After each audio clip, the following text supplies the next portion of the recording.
the deep, resonant notes of the organ filled St. Michael's Cathedral as I stood at the altar, my hands trembling against the smooth ivory silk of my wedding gown. 200 pairs of eyes, friends, family, colleagues watched in anticipation for the moment I would become Mrs. Nathaniel Reed.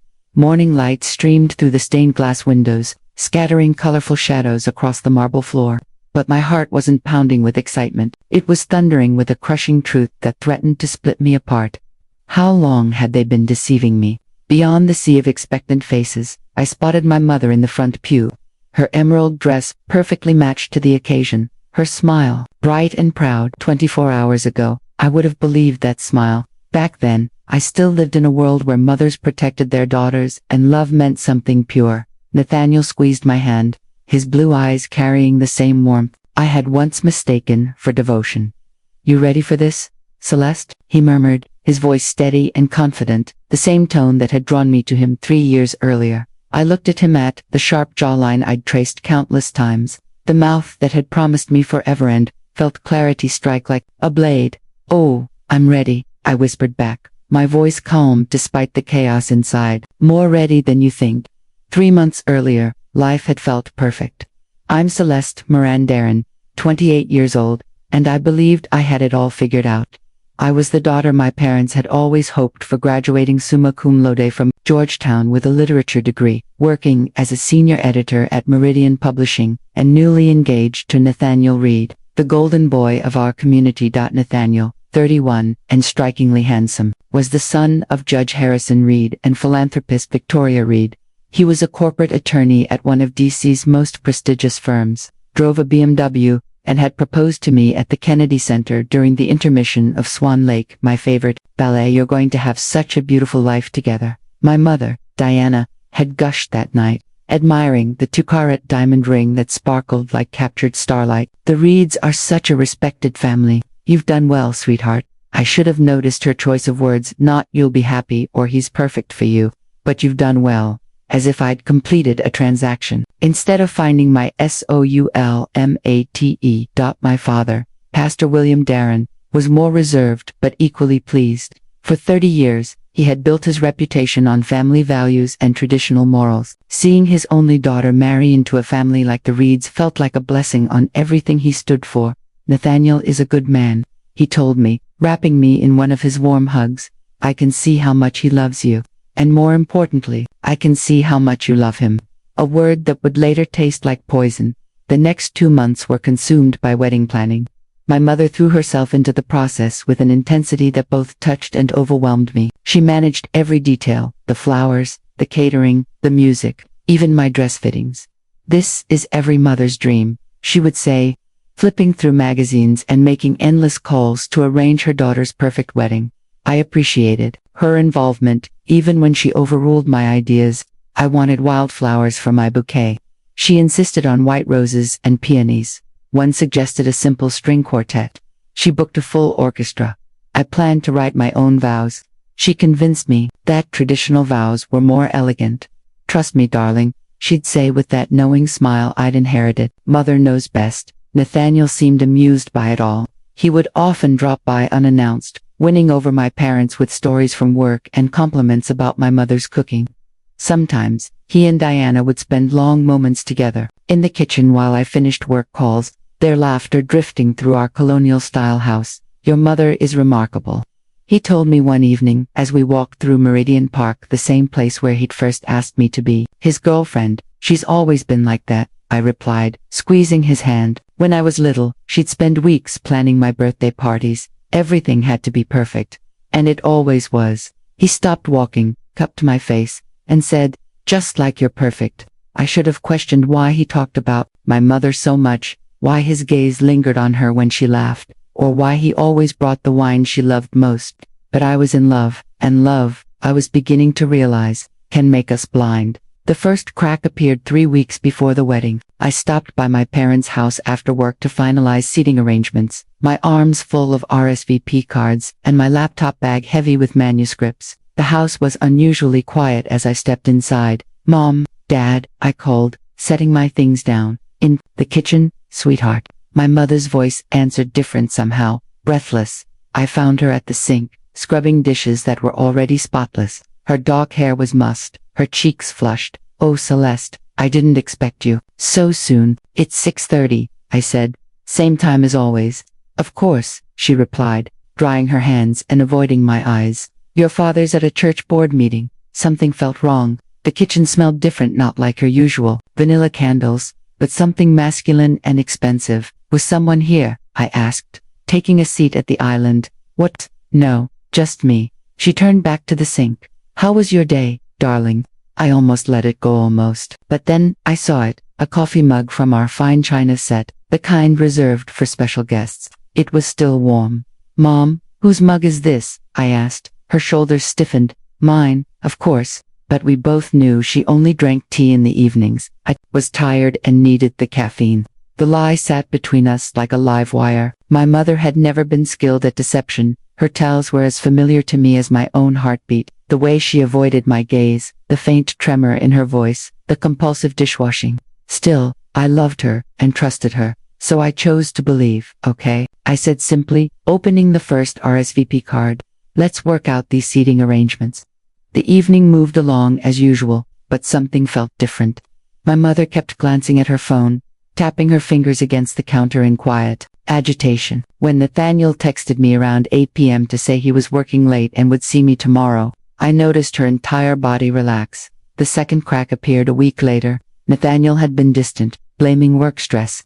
Our usual Thursday dinners were cancelled twice, and he missed our cake tasting appointment. When I called his office, his secretary said he'd left early. I drove to his apartment in Georgetown, a sleek high-rise where the doorman knew me by name. The elevator ride to the 15th floor felt endless. I knocked, then used my key when there was no answer. "Nathaniel, are you okay?" The apartment was dark, though his car was in the garage.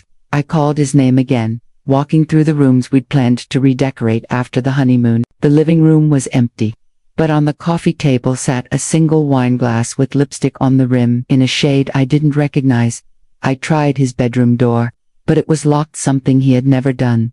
"I'm here," his muffled voice came through. "I'm not feeling well, Celeste. Food poisoning, I think. Let me take care of you." No, I don't want you to catch it. I'll call you tomorrow." I stood there, staring at the locked door.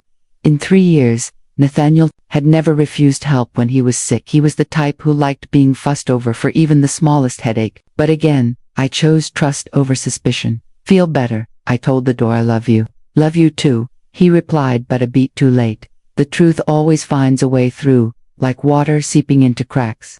2 days before my wedding, it came flooding in. I was at the office, struggling to focus on a manuscript about medieval poetry, when my phone rang. My mother's number. "Celeste, darling, I need a favor." "Of course, what's wrong?" "I left some wedding programs in my car. I'm meeting Mrs. Chin from the flower committee. Could you grab them? They're in my Mercedes passenger seat, in a manila envelope." "Sure, no problem." The drive to my parents' house took 20 minutes through DC traffic. I used my key for the gate and parked behind her car. The Mercedes was unlocked, a habit in our safe neighborhood. I opened the passenger door and saw the envelope immediately. But something else caught my attention. A small black leather notebook wedged between the seats. My name written on the cover in my mother's handwriting. My hands trembled as I opened it. The first page was dated 3 months ago, just after my engagement. "Nathaniel Reed is everything I should have married. Handsome, successful, from the right family.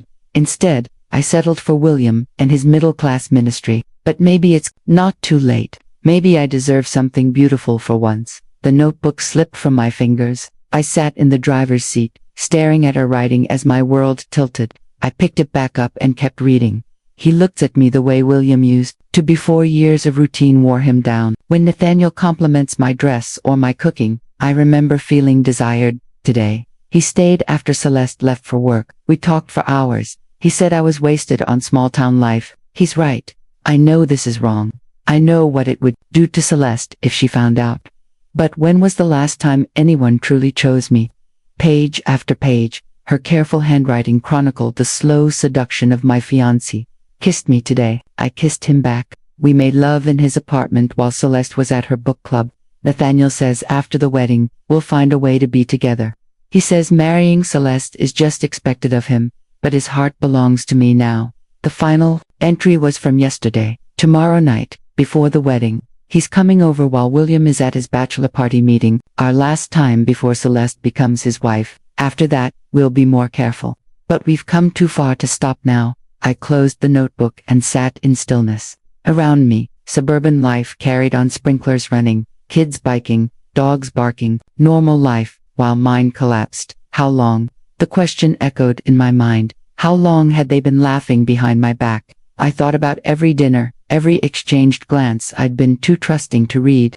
I thought about my father preparing to walk me down the aisle, unaware his wife was sleeping with the groom. That's when the tears came, hot, sharp, tasting of betrayal. I cried until my chest ached, until my mascara ran in dark streaks, until nothing remained but a cold, crystalline clarity. They had chosen each other over me.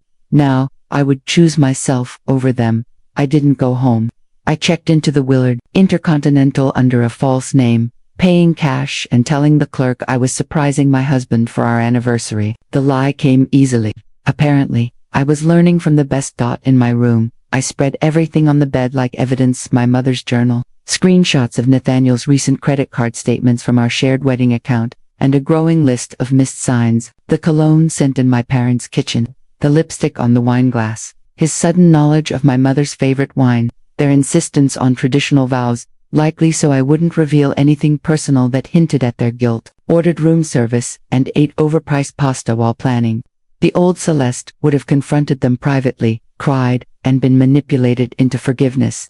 She believed in second chances and love's ability to overcome anything. But that Celeste was gone. She had died in a Mercedes while reading her mother's confession. The new Celeste understood some betrayals couldn't be resolved quietly. This wasn't just infidelity, it was a conspiracy to make me complicit in my own humiliation, a plan to continue after my wedding, a theft of my dignity as much as my happiness. They wanted to play games. Fine. I'd learned from the best. I called my assistant at Meridian Publishing. Jenna, I need a favor. Get me the full guest list for tomorrow's wedding. Emails, phone numbers, social media handles, everything. Of course. Is everything? Everything's perfect. I said, and for the first time in days, I meant it. I just needed to ensure everyone had the information they needed for tomorrow. My first call was to my college roommate, Priya, a freelance journalist in New York. Celeste, your wedding's tomorrow. Are you nervous? I'm so excited for you. She gushed. Priya, I need a favor, and I need you not to ask questions. Her tone shifted. What kind of favor? I need you at St. Michael's Cathedral tomorrow with your camera and press credentials. Something important is going to happen, and I want it documented. Celeste, you're scaring me. I'm not the one who should be scared. The final call was the most difficult. I rang my father, knowing he'd be home from a meeting about his bachelor party plans. Celeste, sweetheart, you shouldn't be calling me. Isn't it bad luck for the father of the bride to speak to his daughter the night before the wedding? Dad, I said, my voice cracking slightly, I love you. No matter what happens tomorrow, remember that I love you, and none of this is your fault. Honey, you're worrying me. What's wrong? Nothing's wrong, Dad. Everything's finally going to be right. After hanging up, I sat in the hotel's quiet for a long while, thinking about justice and revenge. Revenge was about inflicting pain. Justice was about revealing truth. Tomorrow, I would deliver justice with a smile. Before continuing, please share in the comments which country you're watching from. We love knowing where our global audience is tuning in. If this is your first time here, consider subscribing. Your support helps us bring you more real-life stories. I woke at dawn and ordered coffee from room service, sitting by the window in my bathrobe while the sunrise painted Washington, D.C., in gold and pink. In 6 hours, I was expected to become Mrs. Nathaniel Reed. Instead, I was becoming something far stronger, a woman who refused to be anyone's fool. My phone had been buzzing all morning with texts from my mother.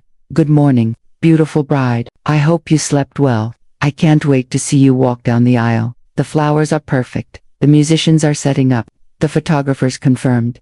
Everything's as it should be. I love you so much. Today will be the most beautiful day of your life. Each message felt like a blade wrapped in silk. At 9 a.m., I took a long shower, letting the hot water wash away the last remnants of the woman I used to be. Stepping out, I studied studied it for the first time in months. My dark hair, like my mother's, my blue eyes, from my father, A face often called pretty but never remarkable. Today, I would be remarkable. I drove slowly to the cathedral. Taking the long way through downtown DC, the crisp, clear morning was perfect for a wedding. St. Michael's Cathedral stood majestic in the light, its Gothic spires like stone prayers reaching skyward. Cars were already pulling innerly guests, vendors, and family preparing for what they thought was a celebration. I parked behind the cathedral, watching familiar faces: Mrs. Chin from the flower committee, Mr. Rodriguez from next door, Nathaniel's law school friends laughing in the sun. They all deserved the truth. Gathering my dress, shoes, and makeup bag, I entered through the side door leading to the bridal prep room. Inside, my matron of honor, Kathleen, was hanging her gown, while my bridesmaids arranged flowers and coffee. Celeste, Kathleen rushed to hug me. "You're glowing. How do you feel?" "Like today is going to change everything," I said honestly. "Where's your mom? I thought she'd be here by now." I checked my phone. No new messages since her syrupy "good morning" texts. Probably at home getting ready. You know she wants everything perfect. What I didn't say was that I knew exactly where she was. I'd tracked Nathaniel's phone since last night using our shared account. He'd stayed at my family home and left at 6:30 a.m., likely to avoid neighbors or my father. One last betrayal. As my bridesmaids helped me into my dress, a strange calm settled over me. The ivory silk slipped over my skin like armor. When they fastened the tiny pearl buttons along my back, I felt myself become someone new, someone stronger. The gown was my mother's choice, a traditional line with long sleeves, a cathedral train, and beadwork like a field of stars. I'd wanted something simpler, more modern, but Diana had insisted, "This will photograph beautifully." Classic elegance never goes out of style. Now I understood why she cared so much. She wanted me perfect for the photographs that would capture her soon-in-law's public humiliation. Kathleen placed the fingertip length veil my grandmother had worn. "You look stunning, Celeste. Nathaniel will die when he sees you." "I certainly hope so," I murmured. At 11:30, the photographer arrived. For pre-ceremony shots, I smiled and posed, letting him capture what he believed were moments of pure joy. Images that looked like scenes of bridal joy were in reality moments of a woman preparing for battle. At exactly 11:45, my father arrived. "Hi, beautiful girl." He stood in the doorway of the bridal suite, elegant in his black tuxedo, silver hair perfectly styled. At 58, Pastor William Darren still carried the dignified charm that had endeared him to our congregation for decades. Yet he was a man whose world was about to be shattered. "You look radiant, sweetheart," he said softly, his eyes glistening. "I can hardly believe my little girl is getting married." Sensing the moment, the bridesmaids and photographers stepped aside. I took my father's hands that had blessed countless couples, comforted me when I was hurt, taught me to drive, to pray, and to believe in goodness. "Dad, I need to tell you something before we walk down that aisle." "Of course, honey, what is it?" I pulled my mother's journal from my bridal bag and placed it in his hands. "I found this in Mom's car yesterday." Puzzled, he opened it. I watched as the color drained from his face. His hands trembled. "Celeste," his voice was almost a whisper. "This can't be. Your mother would never read the dates." "Dad, read all of it." He sank into a chair, eyes scanning page after page of his wife's betrayal. I knelt beside him, my wedding dress pooling like spilled cream. "How long have you known?" he asked finally. "Since yesterday." "I'm sorry, Dad. I'm so sorry." He looked at me, a man who had built his life and ministry on the sanctity of marriage, and I saw something break in his gaze. "What are we going to do?"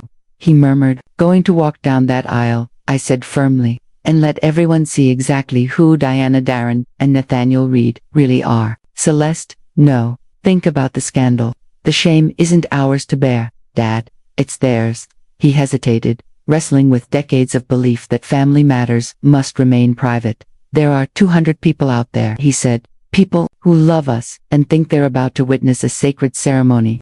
My reputation will be that I refused to be made a fool of, that I chose dignity over silence."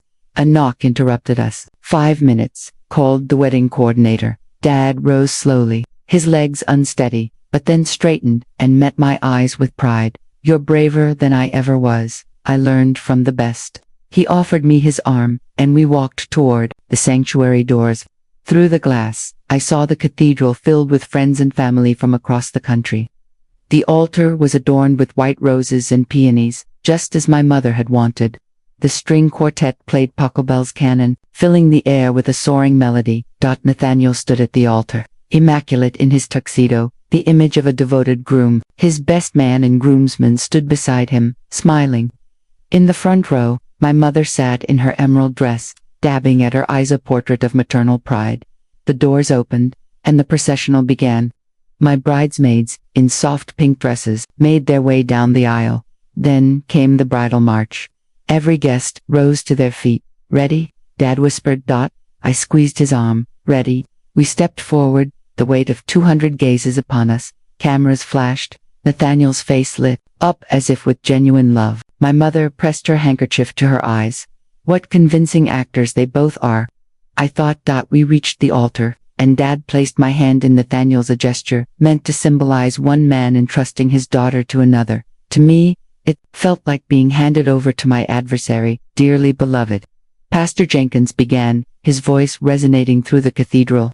"We are gathered here today to witness the union of Nathaniel William Reed and Celeste Marianne Darren in holy matrimony." I let him proceed, silently waiting for my moment. Nathaniel squeezed my hand. I squeezed back. My mother watched with glowing pride. They suspected nothing. Marriage is not to be entered into lightly, but reverently, deliberately, and in accordance with God's purposes, he continued. If only they knew, I thought. If anyone here knows of a reason why these two should not be joined, speak now, or forever hold your peace. This was my chance. I could expose them now, but I stayed silent. I wanted them to believe they'd won. Nathaniel was asked first. "Do you take Celeste to be your lawfully wedded wife, forsaking all others, until death do you part?" "I do," he said with confidence. The lie so bold it almost made me laugh. Then, it was my turn. The choice was clear: say I do and join the charade, or end it here. I looked out over the guests' expectant faces. My father's eyes urged me to be strong. My mother's face glistened with feigned emotion. "Actually," I said, my voice carrying across the cathedral, "I have something to say first." Silence fell. Even the quartet stopped. Nathaniel's hand tightened. His smile faltered. "Celeste," Pastor Jenkins asked gently, "is everything all right?" "Everything is perfect," I said, turning toward the congregation. 200 faces stared back at me. Confusion quickly replaced celebration on their faces. I realized that before making the biggest commitment of my life, I needed to be completely honest. Nathaniel's grip on my hand tightened, almost painfully. "Celeste, what are you doing?" he asked. I pulled my hand free and stepped away, moving closer to the microphone. In the front row, my mother sat motionless, her handkerchief forgotten, in her lap. "I want to thank everyone for being here today," I began, my voice steady. "It means so much that you took time from your lives to witness what you believed would be the start of my happily ever after." Murmurs stirred through the crowd. I noticed Priya in the back, her camera discreetly in place. But I've learned that happy endings are built on truth, not on beautiful lies. And there's something you all need to know before we continue. Nathaniel reached for me again, but I stepped further away. "Yesterday, I found out my fiancé and my mother have been having an affair." The words struck the cathedral like a thunderclap. Gasps echoed against the stone walls. Someone dropped their program. In the front row, Judge Reed's face drained of color as he stared at his son. "I found my mother's journal, detailing their relationship," I continued, my voice growing stronger. 3 months of secret meetings, lies, and betrayal. 3 months of them laughing at how easily they could deceive me. My mother abruptly stood, her face flushed. "Celeste, stop this nonsense. Sit down, Diana," my father said sharply, his voice carrying the authority of 30 years in ministry. She sank back into her seat as if struck. Nathaniel spoke quickly. "Everyone, please, there's been some misunderstanding."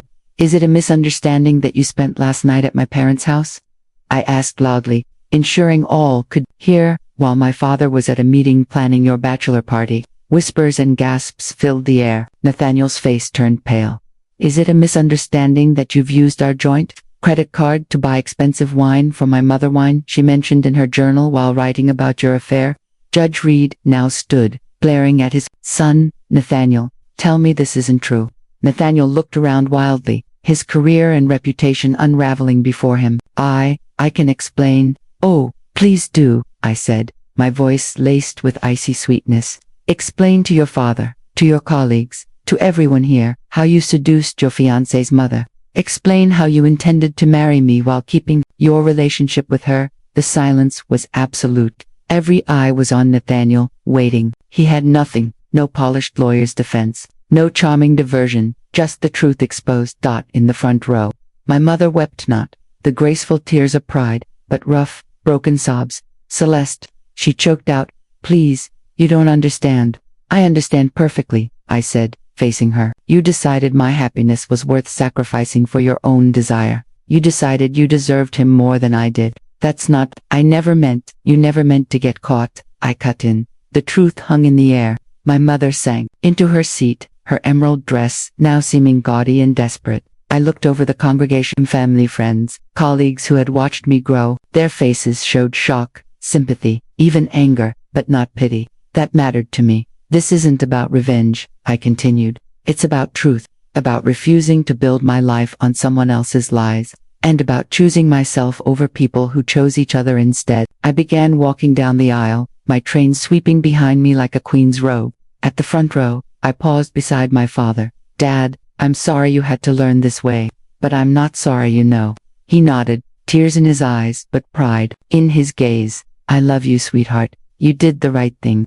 I kissed his forehead, tasting salt and sorrow, then moved on. Behind me, chaos erupted. Nathaniel, trying to defend himself to his furious father. Guests whispering and pointing. My mother sobbing into her hands as Mrs. Chin from the flower committee stared in disgust.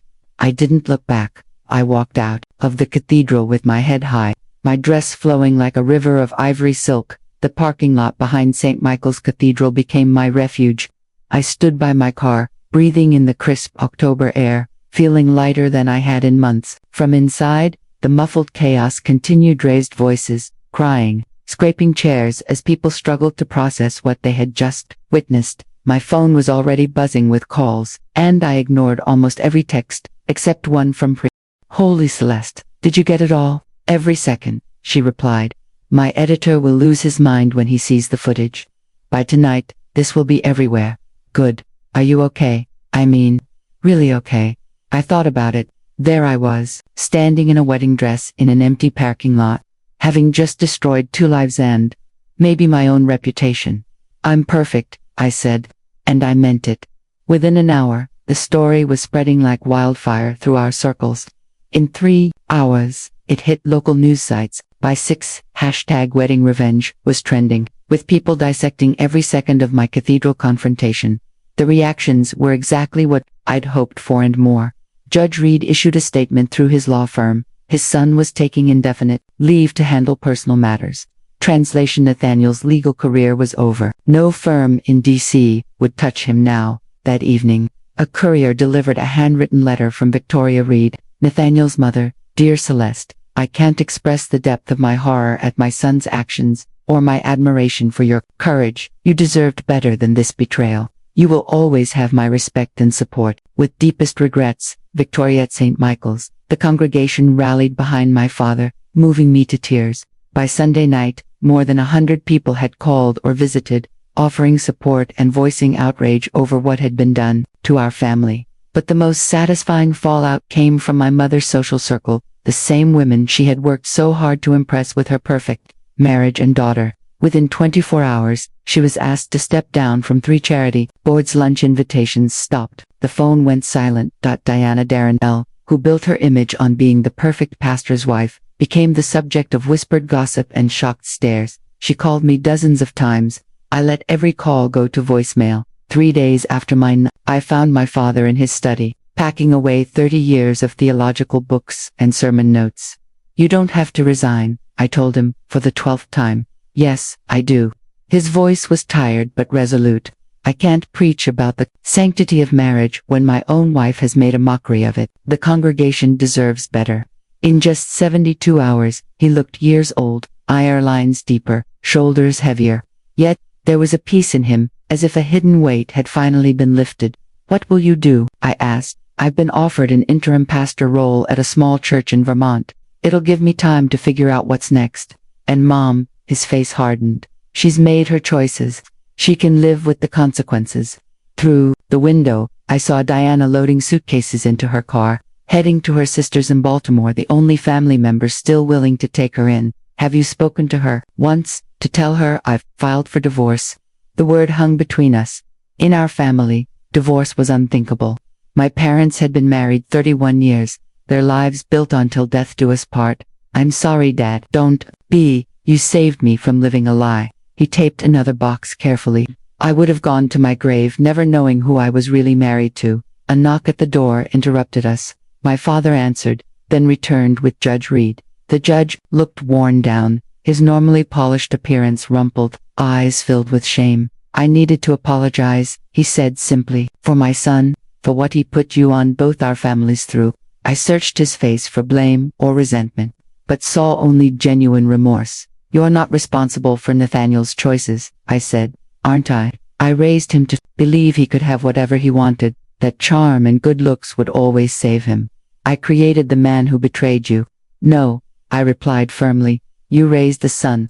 He chose to become a man without honor. That's on him. He nodded, slowly. Victoria and I are in counseling, trying to understand how we failed him so completely.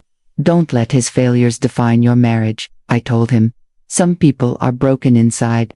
That doesn't mean everyone who loved them is broken. 2. He studied me. Remarkable. Most people would be crushed by what happened to you. Instead, you're giving wisdom to a foolish old man. I learned from the best, I said, glancing at my father.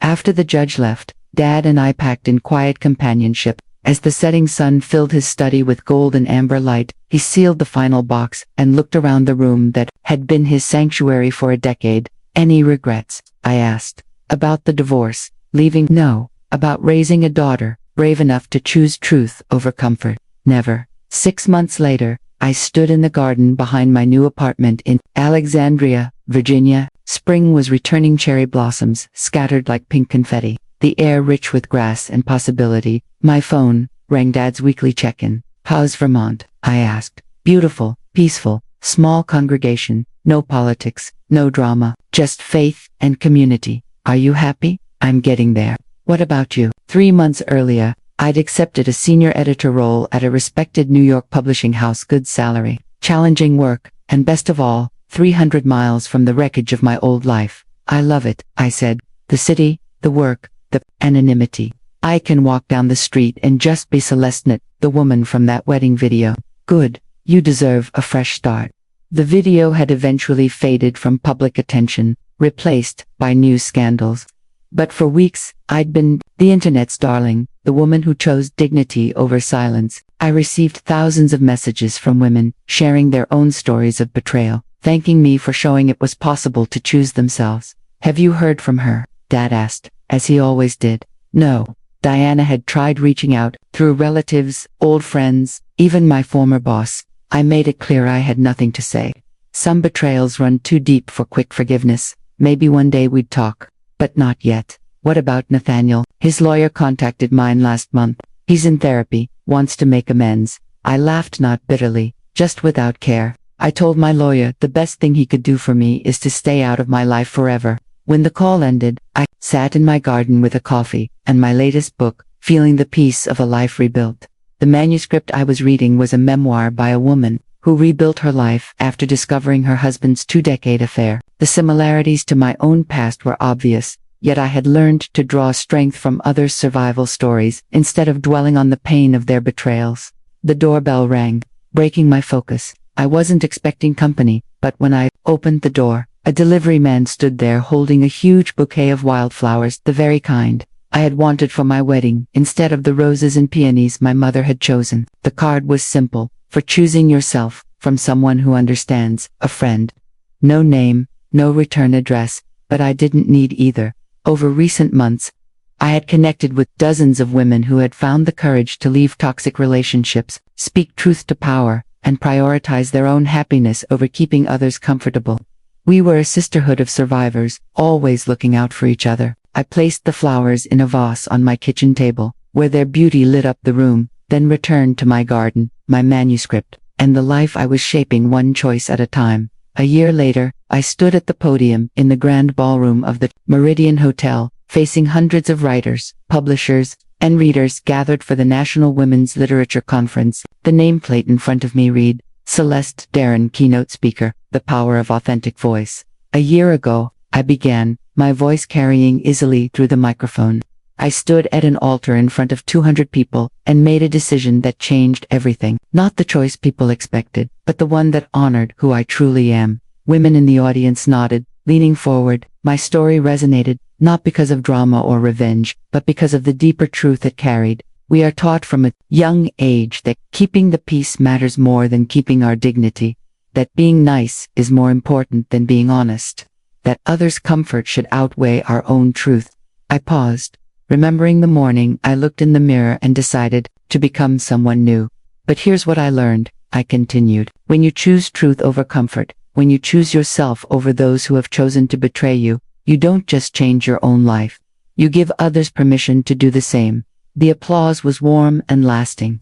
After my speech, many women approached to share their own stories, choosing courage over silence, authenticity over approval. That night in my hotel room, I sipped wine and read messages from women who had seen my talk online. Over and over, the words repeated, "Thank you for showing me it's possible. Thank you for choosing truth. Thank you for refusing to be silent." My phone buzzed with a text from Dad. "Watched your speech online. Mom would be proud." I stared at it for a long time. He meant my grandmother, the woman whose veil I had worn on my non-wedding day, who taught me that strength can look like grace, and that sometimes the most loving thing is refusing to enable cruelty. But I wondered if he also meant Diana, perhaps somewhere in Baltimore, living with the weight of her choices. My mother had seen me speak and felt a mix of pride and regret. I would never know, and I was fine with that. Outside my hotel window, New York City sparkled like scattered diamonds on black velvet. Somewhere in that vast maze of lights, millions were making choices, some bold, some timid, some life-altering. I raised my glass in a silent toast to them, especially to those who would choose themselves when the world told them to stay silent. Those who would tell the truth when lies were easier. Those who would walk away from beautiful prisons disguised as happy endings. Here's to freedom, I thought, even when freedom means standing alone at an altar, telling the truth to those who prefer the lie. I finished my wine, closed my laptop, and prepared for bed. Tomorrow I'd return to my life in New York. My job, my apartment, my garden of wildflowers, a life built not on someone else's foundation, but on my own unshakable truth. And if that wasn't a happily ever after, it was something better, a beginning that belonged entirely to me. Sometimes the greatest revenge is not destruction, but liberation. Sometimes the most powerful act is choosing yourself when others expect you to choose silence. And sometimes the truest happy ending is not the one you planned, but the one you create when you finally learn to value your truth above everyone else's comfort.